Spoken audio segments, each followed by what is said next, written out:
Halo semuanya, selamat datang di video saya. Hari ini, saya akan memaparkan tentang analisis isu efektivitas kinerja individu berdasar tupoksi sesuai dengan jabatan saya, yaitu pengawas kemeteorologian. Berikut adalah biodata diri saya secara singkat. Perkenalkan, saya Erik Manisa Damayanti, saya peserta Latsar CPNS 2022, kelompok 3 Angkatan 25. Saat ini, saya menjabat sebagai pengawas kemeteorologian ahli pertama, Unit Kerja Dinas Perdagangan Pemerintah Kota Banjarbaru, Kalimantan Selatan. Pertama-tama, saya akan menjelaskan secara singkat apa itu meteorologi legal. Teman-teman, mohon diketahui bersama bahwa meteorologi itu bukan meteorologi. Meteorologi adalah ilmu tentang cuaca, sedangkan metrologi adalah ilmu pengetahuan tentang ukur-mengukur secara luas. Salah satu cabang dari meteorologi adalah meteorologi legal. Apa itu meteorologi legal? Meteorologi legal metrologi yang mengelola satuan-satuan ukuran, metode-metode pengukuran, dan alat-alat ukur yang menyangkut persyaratan teknik dan peraturan berdasarkan undang-undang yang berlaku. Hal ini bertujuan untuk melindungi kepentingan umum dalam hal kebenaran dan pengukuran. Adapun undang-undang yang mengatur tentang meteorologi legal adalah Undang-Undang Nomor 2 Tahun 1981. Kemudian, beberapa isu seputar efektivitas kinerja berdasar tupoksi sebagai pengawas kemeteorologian. Yang pertama, tidak ada database yang aktual tentang jumlah UTTP di Kota Banjarbaru. Nomor 2, kurang optimalnya pelayanan tera-tera ulang UTTP UPT Meteorologi Kota Banjarbaru. Yang nomor 3, kurangnya kesadaran masyarakat, dalam hal ini pedagang dan pelaku usaha tentang meteorologi legal. Dari ketiga isu temuan tersebut, selanjutnya kita akan mencari isu prioritas dengan menggunakan metode tapisan USG. Apa itu metode tapisan USG? Huruf U-nya adalah urgensi, jika diartikan dalam bahasa Indonesia sebagai tingkat keterdaruratan atau tingkat yang mendesak. Kemudian S adalah seriousness sebagai tingkat keseriusan, dan G adalah growth sebagai tingkat kemungkinan yang terjadi jika isu itu tidak ditangani. Oke, isu yang pertama, tidak ada database yang aktual tentang jumlah UTTP di Kota Banjarbaru. Nilai urgensinya berskor 5, kemudian seriousness 4, growth 4. Jika dijumlahkan, isu 1 mendapatkan nilai 13.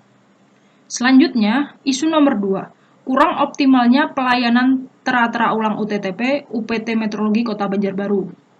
Skor urgensinya 4, skor seriousness 3, kemudian growth 4. Di total, isu nomor 2 memiliki skor 11.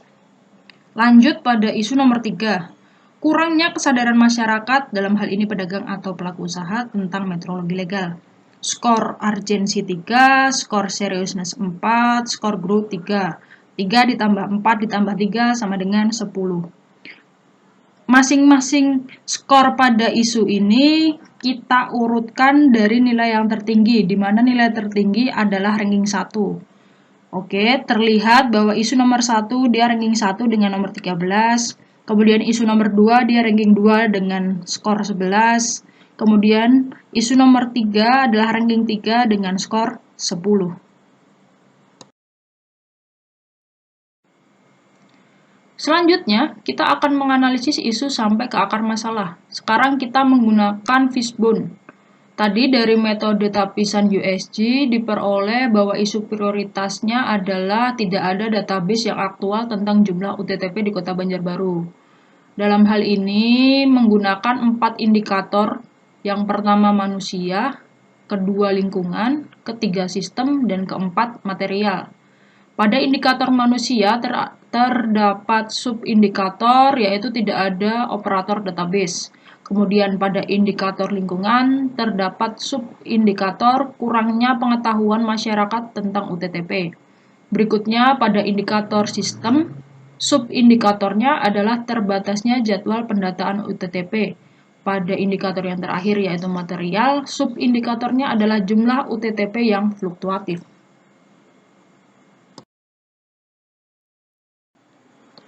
Setelah kita mengerjakan metode tapisan USG, kemudian kita pakai fishbone pada isu-isu efektivitas kinerja berdasar tupoksi sebagai pengawas kemeteorologian. Terus isu ini mau kita bawa kemana sih? Oke, kita akan analisis pemecahan isu dengan menggunakan metode SWOT. Metode SWOT yaitu metode untuk mengetahui masing-masing dari strength atau kekuatan, weakness atau kelemahan, opportunity sebagai kesempatan, dan yang terakhir threat adalah ancaman. Dalam hal strength atau kekuatan, saat ini sarana dan prasarana yang cukup mendukung. Kemudian jumlah SDM sebagai pengawas kemeteorologian yang mencukupi. Kami pada Dinas Perdagangan Kota Banjarbaru memiliki 3 pengawas kemeteorologian, yaitu 1 orang pengawas kemeteorologian ahli muda dan tambahan 2 pengawas kemeteorologian ahli pertama jalur CPNS. Selanjutnya weakness atau kelemahan. Pengawas kemeteorologian yang ada belum memiliki sertifikat keahlian. Kemudian tidak ada operator database. Opportunity, kesempatannya, SDM dapat berkesempatan mengikuti pendidikan dan pelatihan yang lebih banyak. Dan ancamannya adalah meningkatnya jumlah UTTP yang tidak terkendali. Setelah itu akan adanya banyak sekali UTTP tanpa tanda tera yang sah yang beredar pada lingkup Kota Banjarbaru, Kalimantan Selatan.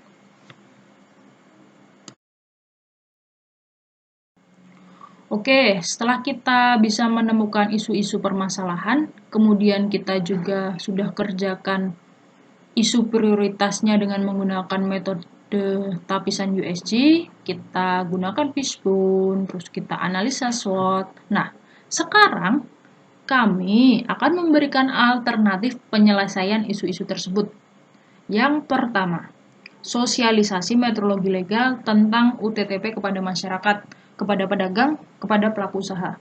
Tahapannya ada 3 nih. Yang pertama, kita buatkan jadwal rutin. Terus kita buatin media edukasi, entah bisa berupa video, pamflet, flyer. Kalau sekarang kita bisa gunakan Instagram, Facebook, dan juga TikTok.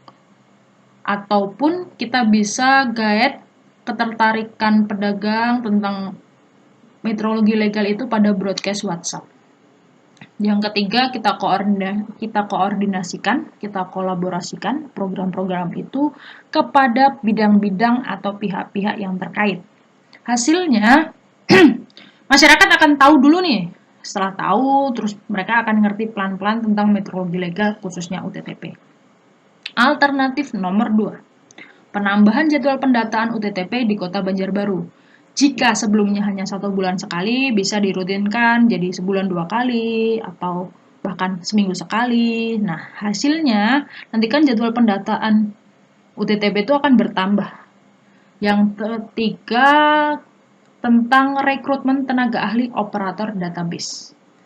Tahapannya ada 2, kita tentukan dulu kualifikasi, kita butuhnya tenaga yang memiliki basic aplikasi ini atau software ini, atau dia pernah mengerjakan ini, dia lulusan salah satu program studi apa, kemudian kita tes keahliannya supaya hasil yang didapatkan adalah ada tenaga ahli khusus untuk operator database UTTP pada Dinas Perdagangan Pemerintah Kota Banjarbaru, Kalimantan Selatan.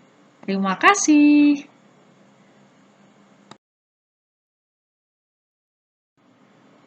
Semuanya, terima kasih. Terima kasih sudah menyaksikan video ini. Semoga kita bisa bertemu pada kesempatan yang lainnya. Terima kasih.